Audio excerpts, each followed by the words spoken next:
All right, here we go. Today we have Keem Lane, AKA Skinny Keem. Skinny Keem was a ringleader in an international theft ring that allegedly resulted in over $150 million in stolen luxury cars. Despite a major bust that resulted in over 24 arrests, Keem managed to escape with just 1 month in jail and 4 years of probation. Today he joins us. Welcome to Vlad TV.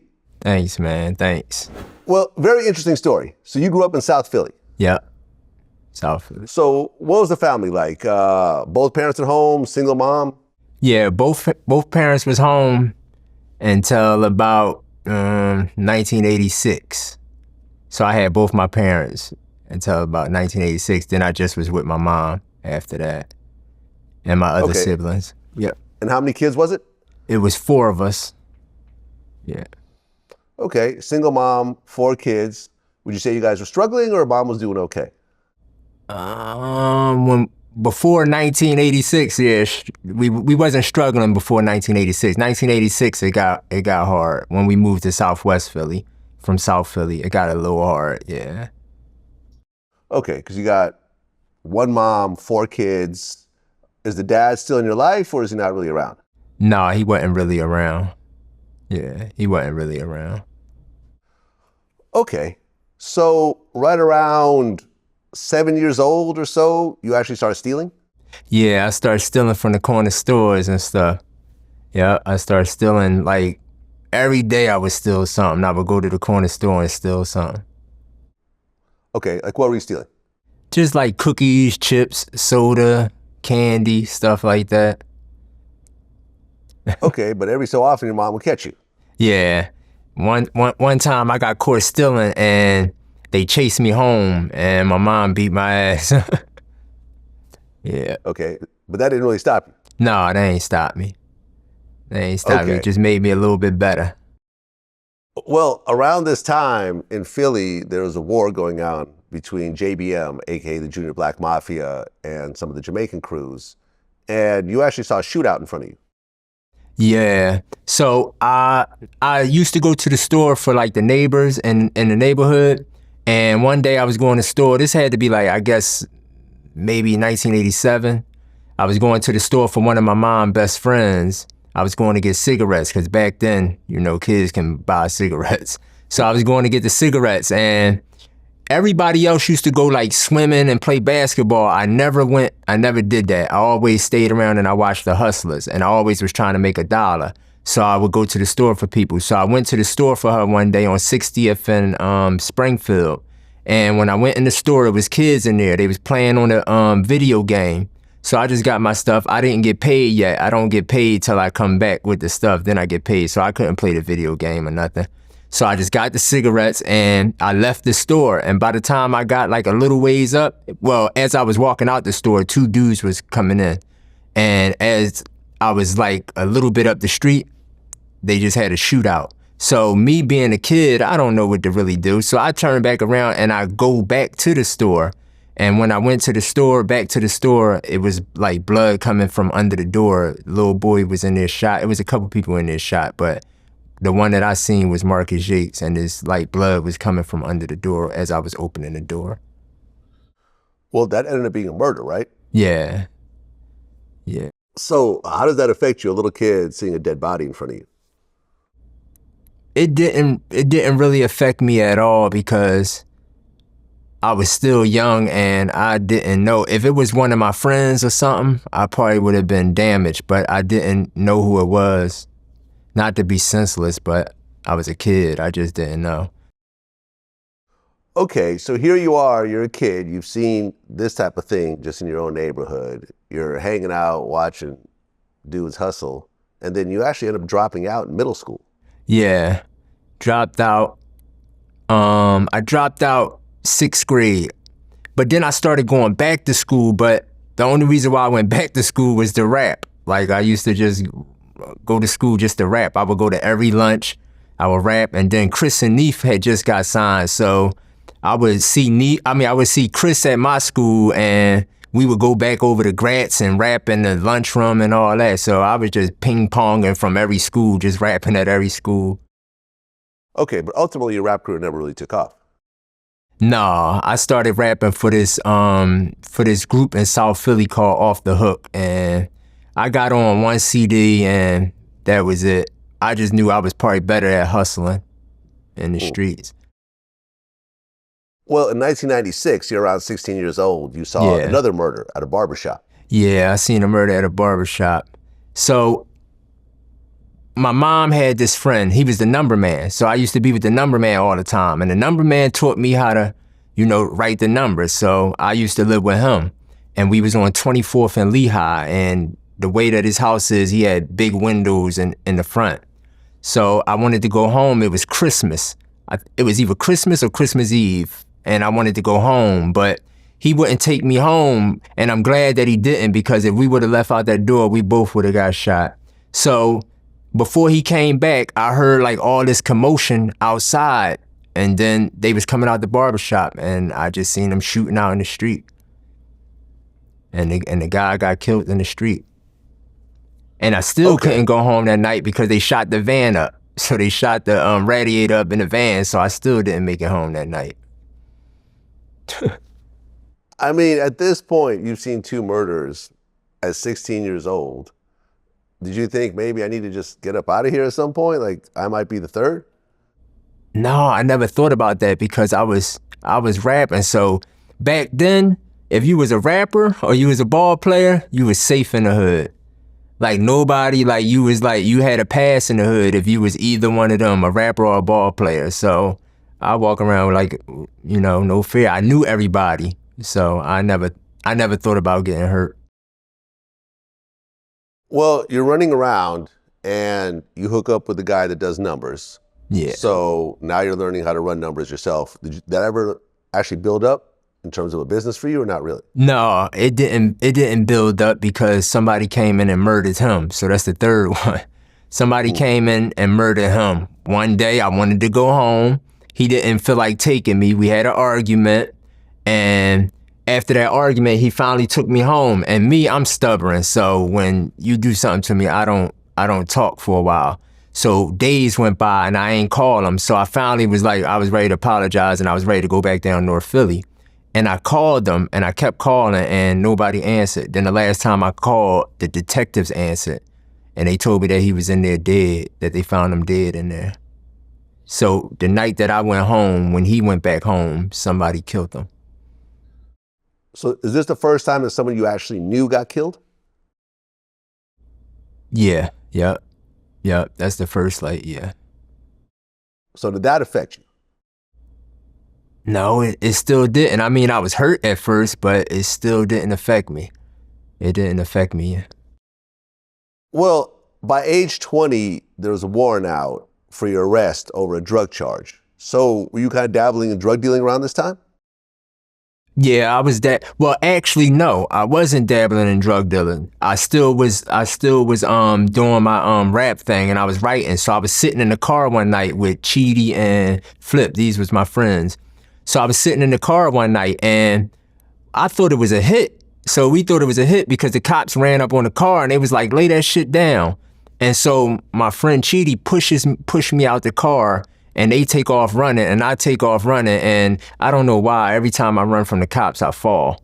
So I falls and shit and all the drugs that they found, they put them on me. So they locked me up, they took Cheedy car. Cheedy goes back down to the impound and take the car back. Yeah, so they locked me up and they charged me with that and I just stopped going to court. After he bailed me out, I stopped going to court. So that lingered over into them taking me down for them holding me in jail for a murder thing. Yeah. Okay. Wait, so you were being held in jail for murder? They kept saying that I was out there. So this happened in 2006 though. They kept saying that I was out there for somebody had got killed and they kept saying that I was out there. They kept saying that I had something to do with it. And I'm like, I ain't had nothing to do with it. So when they brought me in for questioning, they kept me because I had a warrant. So the warrant can hold you in jail if the judge say it was a judge only warrant. So the warrant held me in jail and they held me in jail until the trial was over. Okay, so you had to go to a murder trial? Yeah. I assume you beat it. Not me as charged with a murder, but they kept trying to say that I was out there. Oh, you witnessed it? Yeah, that's what they trying to say, that I witnessed it, but I told them I wasn't out there, but they still brought me to court. Okay, so what ultimately happened in that whole trial? Did the actual shooter get convicted, or did they find the shooter? Yeah, they convicted innocent people though. They convicted some innocent people. Yeah. Oh. Okay. Did you know the guys who got convicted? No, I don't know. Okay.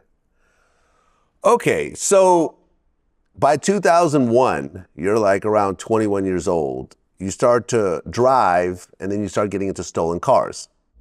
Yeah, I started buying cars. So my first car was a Navigator that I bought, and I drove it for like a month. That was my first one. But this before I even got into the car game. So I finally learned how to drive, so I got a stolen car. So now I already knew who was taking the cars. So now I'm getting the cars and stuff. Me and my homie was like getting them for like $100 or $200 and just riding around in them. Okay, but how does that lead into you actually selling stolen cars? So after I got out of jail in 2006, I ran into my homie at the mall. And when I ran into him, I was like, hey, I need a car to drive. And he needed promotion for MySpace because my MySpace was popping. So he wanted me to promote one of his songs that he just did on my MySpace. So I'm like, all right, get me a car. I wanted an Audi TT. I'm like, all right, get me a car and I'll promote your song. So he like, all right. So the next day around 9 o'clock in the morning, he come and get me. And he like, all right, we're going to go take this car. So we went up to, I think it was Allentown or somewhere up there. And when we got there, he had 2 sets of keys. I didn't know I was coming to take no car too, but he had 2 sets of keys to 2 Chrysler 300s. So this 2006 and these was 2007 Chrysler 300s or something like that. So we get on the car lot and he like, all right, you take one and I'm gonna take one. And I'm just standing there because I was gonna take it, but then I froze up. So he drove off the lot. I got the fuck off the lot. I ran back off the lot and got in his car and followed him back down to the city. And he sold a car for, I think, about $200-300. I can't really remember. Okay, you're doing Grand Theft Auto for $200? No, he was doing it. I didn't. That's what I'm saying. Yeah. Your man is doing Grand Theft Auto, a yeah. serious felony. I mean, the Chrysler 300s is what, maybe about 25, 30,000? Yeah, back then. Back then, so this is a major theft for $200? Yeah, but he was taking Porsches and everything. The next day we went, he got me he had got me a 2007 F-150. So that was the payment for the MySpace promotion. So he got me a 2000 F-150. We really went to take a motorhome. I don't know why we was taking a motorhome, or RV, but that's what we went to take. But he got me the F-150. I rode around in this F-150 for like 6 months. Nothing ever happened. I put a truck plate on it and I just rode around in it. And I was like hustling like little drugs and shit, but it didn't amount to nothing. So I used to go to this hood in Southwest Philly, my hood. I used to go there every day. So one day I went, my homie was like, yo, you want to sell that truck? And I'm like, no, I don't want to sell it. And then I was like, all right, how much can I get? So he made a call and he said $1,500. Now back then, $1,500 was all right, some all right money. So I'm like, damn, I ain't gonna have nothing to drive, but I could probably get some work with this, $1,500. So later on that day, I sell a truck and he takes me to the plug. He takes me to the African guy that handles everything. And I met him and I talked to him and I just asked him like, hey, what you want? And he said Range Rovers. So by the end of that week, I think I got him like 4 Range Rovers. Okay, so how are you getting these 4 Range Rovers? So the first Range Rover, we went back up to Allentown and we got it from a service station. It was a white Range Rover and it was being serviced. It could have been an oil change, it could have been anything, but the keys was in it. So I drive my homie up, I park on the lot, I just sit and I watch and he just walk around. And when he walked in the service station, he got in the Range Rover, he gently drove out, and I just drove out behind him. And then I just go and sell it. Well, back then, there's no cameras that are actually monitoring all this. I'm quite sure it was cameras, but they not sophisticated like they are now. Yeah. Okay, so someone just leaves their keys in the car. You jump in the car. Your man jumps in the car, drive off with it. Now you got the car. Yeah. So I take it back to Southwest. Okay, but during that time, don't they have tracking devices on some of these cars? The tracking device didn't matter. None of that shit mattered. The only thing that mattered was that money and getting it from point A to point B. Because once it got from point A to point B, they had people that was going to go up under there and take whatever out. Aha. Okay, so you hook up with this African dude, and he's basically the plug of buying these stolen cars and sending them to like South Africa and Sierra Leone and all these other African countries where they kind of don't care once it gets over there. Yeah, they don't care. Okay, so how much are you getting for each car that gets sent to Africa? So first, I was getting $2,500. So what I would do was I would keep the $500, and then I would make the dude give me $200. So I'm basically walking away with $700 when it first started, and he walk away with 18. So after time went by, only like a couple weeks, I sat and I thought about it, and I just planned everything out. So I wanted to put a team together. So I rode around the whole Philadelphia, and I just started jumping out on all my old corners, all my old people that I knew. And I'm like, yo, I got this way we can make some money without hurting nobody. Y'all ain't got to be out here no more. Y'all ain't got to rob no more. Y'all ain't even got to sell drugs. So I gave everybody my number, and then we all got together, and I told them what we was going to do. And then from there on, they started bringing me cars. I started out making $700, and then by, let's say, a few months, I started making $50,000 a week, because I started selling the cars for $10,000. I didn't know how much they was going for at first because they were stolen. I'm like, it's a stolen car. I don't care. Just give me whatever. I mean, yeah, $10,000 for a stolen Range Rover is better than $200. Yeah, you know? Yeah. So I had everybody making money because nobody else knew who the plug was but me. Okay, and you got about 30 people together? Yeah, it was a lot. But it's crazy because if I get 30 people, let's just say if I got you and I got him right here, y'all two is gonna go get 5 of your own people to bring you cars to bring to me. So it was a lot of people. People that I probably never even seen before. Cause when they locked me up, I ain't even see I'm like, who the fuck is that? Okay, but at one point, things kind of escalate and you start getting like lump sums, like you're getting like 100,000 for just a bunch of cars? I started getting 100,000. So what they would do was they would fly into Philadelphia. They would fly from overseas. They would fly into Philadelphia, and I would meet them at a bar in Southwest. It's called the Happy Inn. I would meet them at the bar, and it was $1,000 just to talk to me at this point because I had so much going on. It was $1,000 to talk to me. When I come there, I talk to you. You buy me a bottle, we drink and everything. And if I like what you're saying and you like what I'm saying, then the next day you give me $100,000 and you give me the list. So the list probably had 10 cars on it or something like that. And I'll go from there. Okay, so you're getting $100,000 bags. Like how often? Whenever they want it. It could be a week. It could be every week. Because I had so many buyers. So it wasn't just one person bringing me money. It was multiple people, and I had multiple people bringing me cars. So the bag, like I had $1 million in the house at one time, at one point. $1 million? $1 million, and they robbed me for it. Okay, we'll get to that. All right. So you're getting these big bags of money, and are all the cars going overseas to Africa, or are there actual like people in Philly and the surrounding areas that are buying the cars directly from you as well? No. When I got the plug for the Africa, for them to go overseas, I made sure that we wasn't selling anything to anybody in the city. And if anybody was, I would stop the operation. If you stole a car from somebody's house, I would stop the operation. If I heard on the news that it was like a gunpoint robbery, I would stop the operation because I would think that it was one of my people. And when there's a lot of money involved, people just do crazy shit. So, yeah. Okay, so you made upwards of $1 million, but you're actually relatively low key. You're not, wearing Rolex watches and wearing Versace. You're actually just chilling. Yeah, I had a couple chains, but I would only put them on when I go out. Yeah. But okay. I used to just walk around with flip-flops on. I used to have flip-flops on. all the time, flip-flops and khaki pants. Well, then in 2008, the housing crisis hits and the economy goes through it. I remember this time. Yeah, bad time. Now, along with everyone's money getting messed up, law enforcement actually starts cracking down on this type of thing. Yeah. So what happens next? So one day I received a call and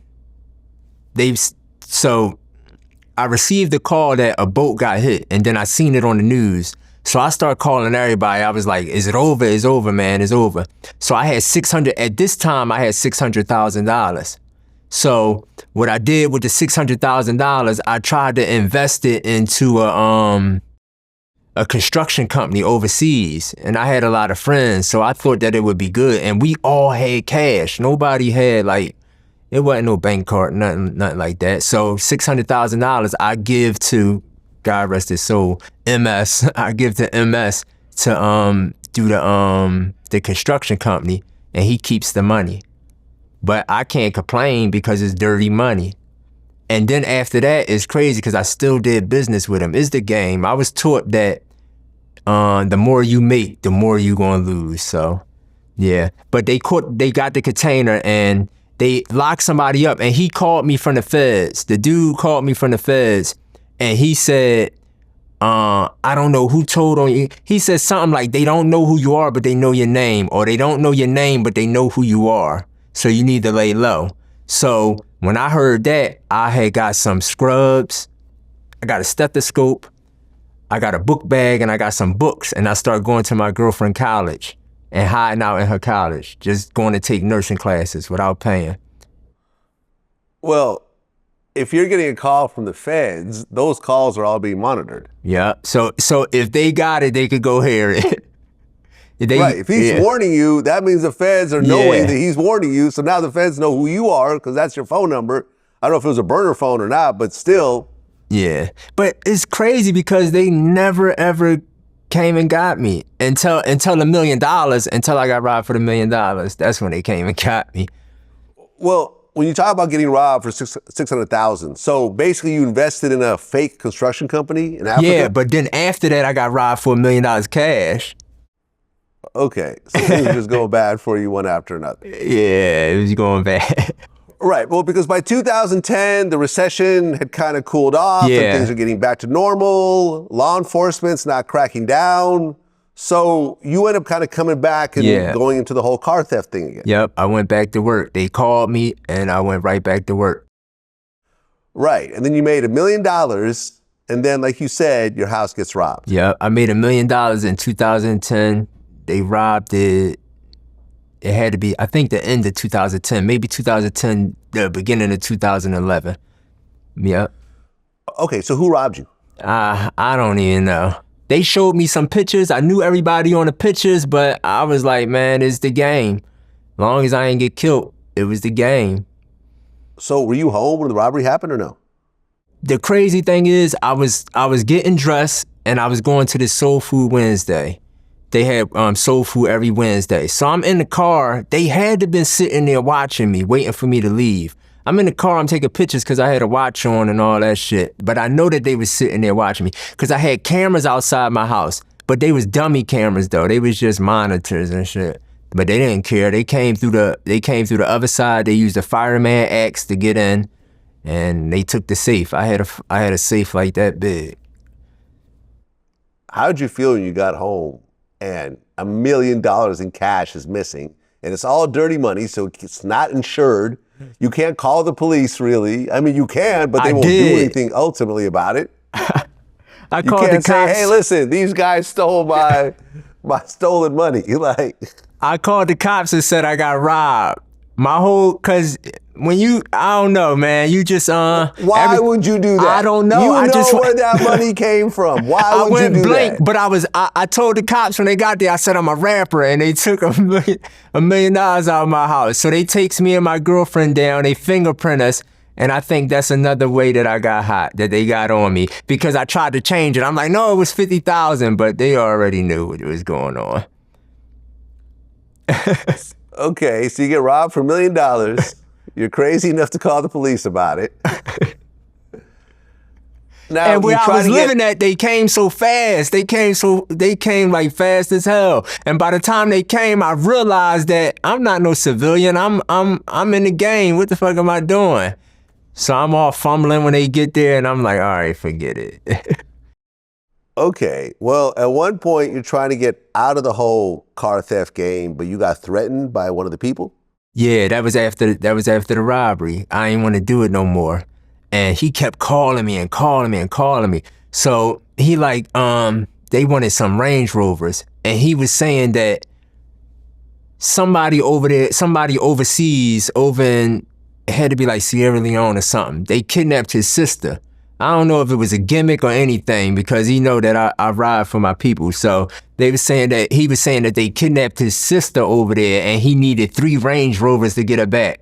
So I got him the Range Rovers. But before he said that, he was like, if you don't come back in the game, we gonna kill you. And I'm like, I just banged the phone.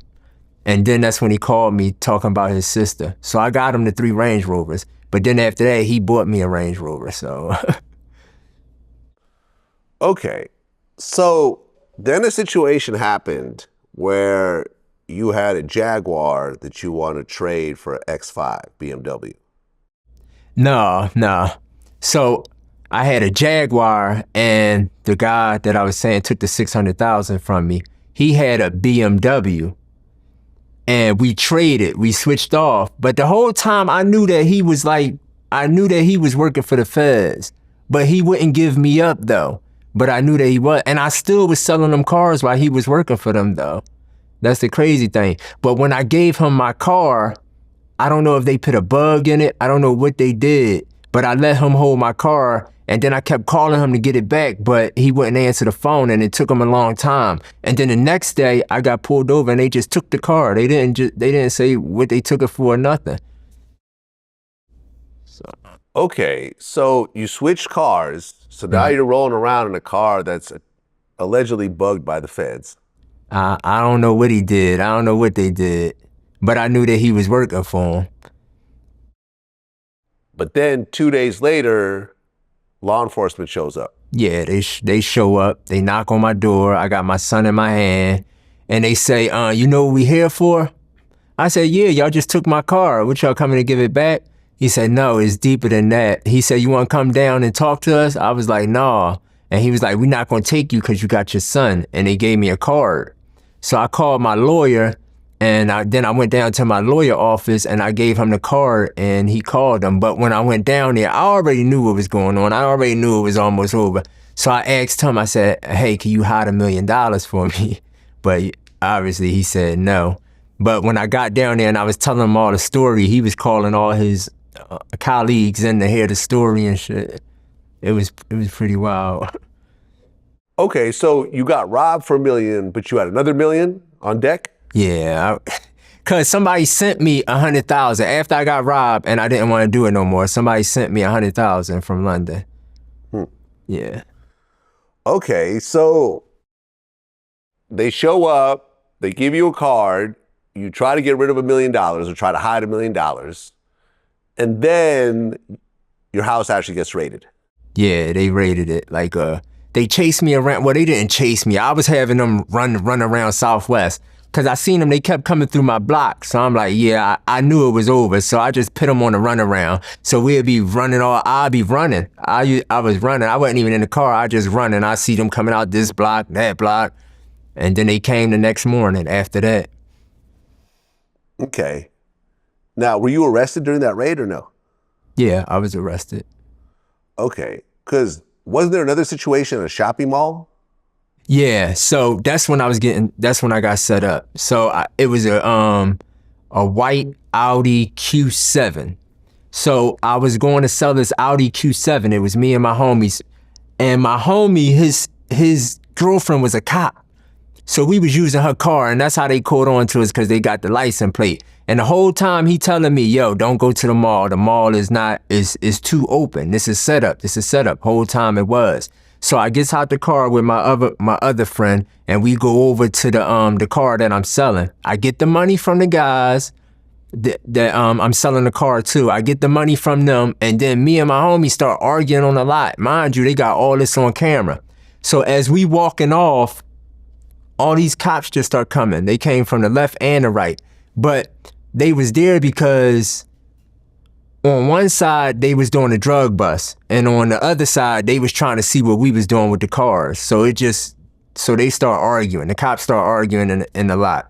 So when the cops coming, I try to run and I try to jump in the car. I try to jump in one of my other friend's car. I try to jump in his car and they got me. They got me out the car and shit because they blocked the car off. And then they patted me down. They felt the money and everything, but they didn't take the money. So they got my ID, they got my address. Come to find out they had a plane, like one of them planes that don't really make that much noise because they wanted to follow the car up to New York. They was trying to follow the car up to New York. So they let us go. They got the names and all that, and they let us go. Well, but then at one point, everyone starts getting busted. Yeah, because essentially, according to Pennsylvania State Police, they got 41 vehicles that were loading up to shipping containers, all heading to West Africa. Right. The car's worth about $1.6 million. Right. The investigation was called Operation Wheels of Fortune. Right. And they, based on what they found at the time, they said it was worth about $2.3 million. Right.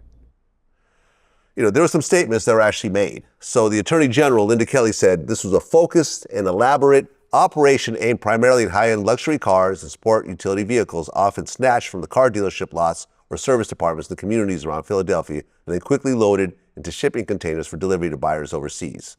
The state police commissioner, Frank Noonan, said violence or the threat of physical harm also played a role in this operation, with gunpoint robberies, home burglaries, and carjackings also used to obtain the vehicles that foreign brokers and buyers were seeking. Yeah. Was there a thing where people were getting, threatened and, gunpoint robberies and so forth? Yeah, so that's what I said. When I see the news, I would stop it. If I seen that on the news, I would stop it. I would halt my operation. I wouldn't do nothing because I wanted people to understand that I didn't do no violence. I wanted y'all to get the cars from the car lot anyway. But when y'all bring them, I don't really know where they coming from. But I like to watch the news because I like to keep up on stuff. So if I ever seen a carjacking or, a gunpoint robbery or something like that, I would shut down until people got their shit together. I didn't know who was, if it was any of my guys or anything like that. Well, now all the charges are starting to come down. So a grand jury found like 8 people as part of the car, theft ring, with you being the middleman. Mm-hmm. You get charged with 1 count of participating in a corrupt organization, 1 count of conspiracy to participate in a corrupt organization, 1 count of conspiracy to commit theft, 14 counts of theft by unlawful taking or disposition, 13 counts of receiving stolen property, 2 counts of criminal attempt to receiving stolen property, and 13 counts of unauthorized use of automobiles. And there's 19 other people that are, charged in this. I'm not going to name all the names, but it's a bunch of people. Did you know all these guys that got arrested? Nah, when they brought me into the police station and I seen people, I was telling the cops, I was like, yo, I don't know who that is. They ain't got nothing to do with it. And the judge was actually like dropping people bells down because I was like, they ain't had nothing to do with it. Even if they did, I didn't know. Just like I said, if you was working for me or, if you was running with me, you could have 5 or 6 people behind you. I don't know who you got with you. So it was like that. So it'll be the head of every leader. It's like, I ran it just like Meech ran BMF. Everybody was their own boss, but y'all bringing the cars to me. So if I got 10 people, you the leader of your own gang, your own squad. So yeah, I didn't even know half of them people on that paper. I never seen half of them. Well, wasn't the FBI offering people $10,000 to set you up? Yeah, they was offering $10,000. A couple people came and told me like, yeah, they was trying to offer me $10,000 to give you up, but wouldn't nobody give me up because everybody was making more money than $10,000. It was one time they had this it was not a concept car. I think it was a concept car. It was when the first fast Challenger, and somebody stole it, and the cops was trying to pay for that to get back. Yeah, they was trying to cut people deals to get that car back. Well, you were charged with 57 stolen cars, but the feds only had proof of 2, which was that BMW and the Audi And the that we Audi. just talked about. Because they was setting me up. They set me up. So you were actually doing this whole car theft ring for 7 years, Yeah. but they only caught 6 months of it. Yep. And then I turned around and did it for another 7. Really? And I gave up. I just stopped. I quit. I'm done. I ain't doing it no more. I'm done. Well, okay, so the news sites were saying that the car theft ring was worth about 2.3 million, but you're saying it was worth over 150 million. It was, I like I said, I did it for 14 years, so. Okay, because a Range Rover, let's just say it cost 100,000, 120,000 in the US, right? I mean, upwards, yeah, back then probably 120,000 is probably a Range Rover price, even a relatively nice one. So, but they would sell for 3 times overseas? Yeah. I'm giving you retail price. I'm giving you retail price of everything that, was taken. They don't, all they know about, if they only know about 57 cars in 6 months, and I did it for 7 years, and I had 20 people bringing cars, it was a lot going on. I just was so smooth that they didn't know. They only got me for 2 cars. That they actually probably seen me on the premises with, but I never touched the car. I never ever touched the car. Okay, so a $120,000 Range Rover would sell for $360,000 in West Africa? You gotta do in they money. I don't know how it is over there. It'll sell for however the news said it. That's how it is. I just get the cars and I send them. That's it. And I know that I'm getting $100,000. You know what I'm saying? So I'm making a lot of money. Well, didn't they try to imply that this whole thing was like linked to terrorism and yeah, they try to say that to like finance terrorists? Yeah, they try to say I read that somewhere. I read it twice that it was hooked to terrorism, but it wasn't hooked to terrorism. Or nobody terrorist. Okay, so ultimately, what was the plea deal you were offered? Because okay, initially, let me just rewind for a second. Before any plea deals, how much time were you facing? I don't think I was facing no time. They ain't had nothing on me. They ain't had, 9 months, 6 months? Nothing. I wasn't gonna get no time. It was six months, 2 cars. How much time do you get for 2 cars? I feel you. Okay, because ultimately, you were sentenced to a month in jail and 4 years probation? No, I didn't get sentenced to a month in jail. I stayed in jail for a month. And then I got out, and then I was going to court, and then first they gave me 2 years, and then they tacked on another 2 years probation. So I had 4 years, and the whole time I was on probation, I still was doing me. Okay, so you know that the feds and the state are onto you. You're going through the legal system, but you're still moving cars on the side? Yeah. Okay. And you continue to do it 7 more years after doing that month in jail? 7 years. Without no running. So that means, okay, if I'm doing the math here, because you end up doing the jail time in 2014 and you were doing it for 7 years leading up to that. So you were still I didn't do the jail. Up until... I'm sorry, I didn't do the jail time in 2000. I did the jail time when they first locked me up. So that was only, I sat in jail for 30 days. I sat in jail for 30 days. What year was that?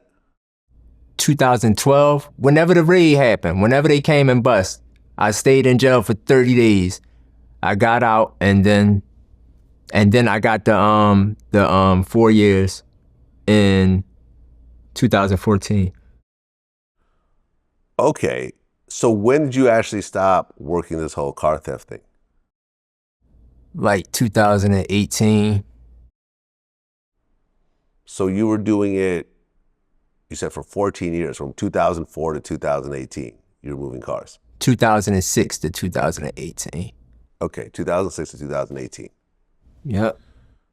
So, number one, is this past the statute of limitations? Yeah. Okay. Just to be sure, I don't want this thing to turn into a new charge. Okay. But after you got caught for those 2 cars and you got your probation, you just never got caught again? Nope, never. And then I just gave up. Were you still shipping the cars overseas? Yeah, they were still shipping. But once it's out of my hand, I ain't care where it went, tell you the truth. Okay, but you have a different plug at that point? No. I mean, not the ones that's on, not the ones that's on paper, but yeah, I still had the same people that they didn't know about, that they didn't catch. Or even if they did, you know. Okay, and these guys didn't care that you're hot right now and you're going through, you know, the Fed system over. Was this a Fed case or a state case? No, it was a state case. State case. Okay, but they didn't care that you were going through a state system for stolen cars. They're still buying cars from you. They weren't worried that maybe you were working with the state or the feds trying to set them up? Nope, because they knew I wasn't. Because all this is politics. So when you in, you maneuver. It's talks on where, all right, you know, you don't say or you don't give. Yeah. So how many cars do you think you moved, if you were to count all of them, over the course of these 14 years?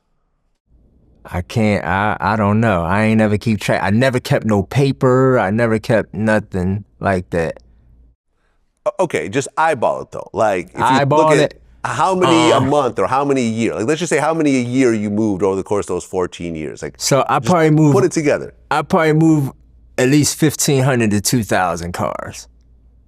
As many as 2,000 cars. Yeah, without them knowing. Without them knowing. And these are all high-end Range Rovers High and so end from the dealership, from dealerships. But you gotta understand, it wasn't just coming from Philly. They was coming from Baltimore. They was coming from DC. They was coming from Miami. They was coming from Ohio. We was moving them up to Canada. So it was like a vast, you know, a wide range. It wasn't just in Philadelphia. So that's why when I tell the story, people were like, no, I don't know. I had shit coming from everywhere. Okay, so 2018, you get off probation, even though you're still doing the same thing. Yeah. What was the final step where you're like, I'm done with this? When my homie passed away, my homie Cheedy, the day his birthday too, and I'm on Vlad.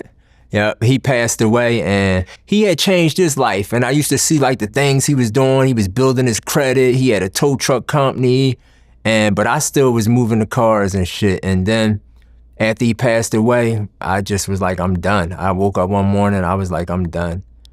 I don't want to do it no more. People call me all the time, yo, I give you $1 million. I give you $250,000 to come back. Because I did it so I ran it like a Fortune 500 company. I ran it like a company.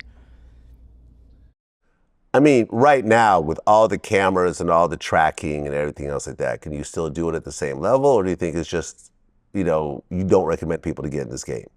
I don't recommend them to get in it, but if I was in it, yeah, it'd be the same as when I was in it before. Cause they just half cocked out there. They just going to take the cars and do whatever. I had rules. I ran it like it was a business, like it was a real business. I ran it like it was a business. So I know how to run a business. Well, at one point, Disney actually came around and optioned your life rights for 2 years. Yeah.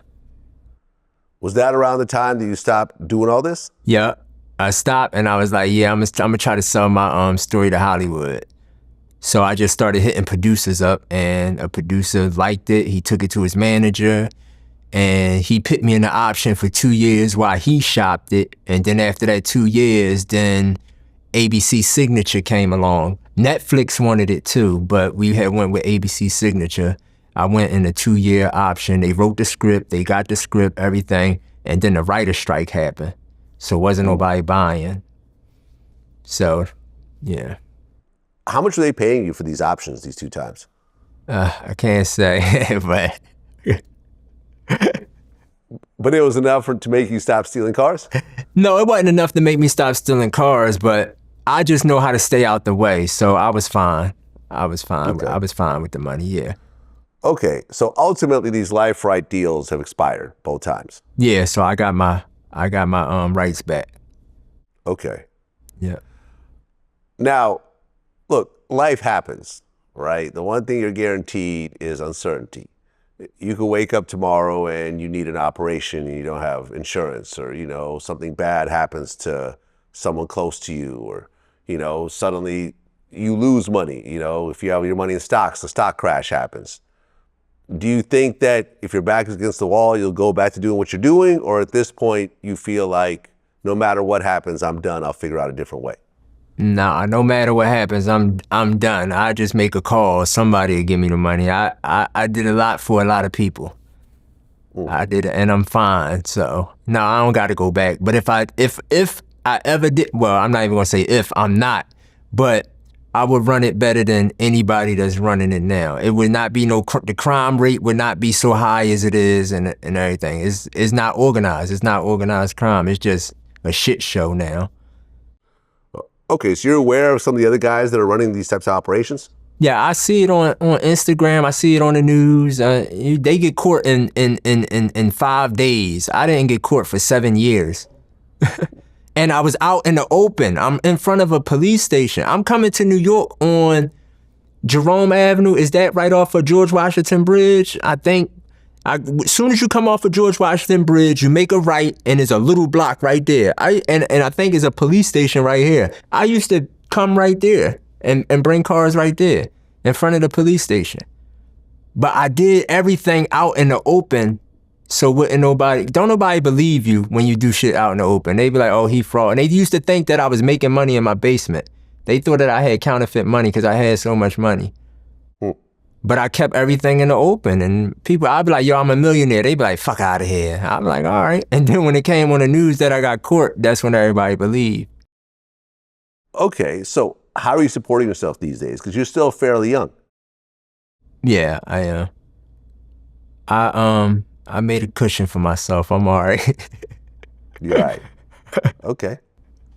I'm all right. Well, Skinny Keem, man, a hell of a story. It's, I've interviewed a lot of people, and no one quite has this type of story. Just the boldness of it, as well as the ability to keep things under the radar. I remember, Freeway Ricky Ross, he's a regular on my show, and he used to always tell me that the way that he stayed under the radar was that he would always just dress bummy, drive around in buckets. I knew people that knew him during that time, and they thought that he was one of the crackheads. They didn't know that this was the biggest drug kingpin in America, because he never presented himself that way. His friends would, and they would all get picked off, one by one before him. And he actually had a fairly long run. I mean, eventually he did get caught, but it seems like the dudes who are the flashiest and want to show off, especially in this age on Instagram, people tell on themselves every minute. Right. Every minute. But you actually managed to run an operation, and at the end of the day, they caught you with what they can catch you with, and it seems like you did okay with it. You're one of the few people that I feel like has kind of rode off into the sunset. Yeah. They wouldn't have caught me then either. It was only 2. And my girlfriend was telling me, she said, my girlfriend at the time, she said, don't fuck with this nigga, because I can't trust nobody that wears Louis Vuitton sneakers and a Gucci belt. The day that I was getting set up, the day that he bought me the fucking X5, that same day he got in the car and everything. But the cops still never seen me, so he told them everything. I never got out the car. I always had tint. I never got out the car. So even except for the Audi, I got out because I had to come on a lot. But yeah. Well, like I said, man, I've interviewed a lot of people, and it usually comes with a bunch of jail time or a lot of shootings and stabbings and so forth. But you actually, like I said, managed to ride off to sunset and be okay. And as long as you live below your means, and, not get into trouble again, I hope that you really do put all this behind you, because I don't want to hear a story about how you're, getting caught up for a bunch of stuff. Appreciate you telling your story, man. Wish you all the best. Thanks, man. That's what it is, man. Peace. All right.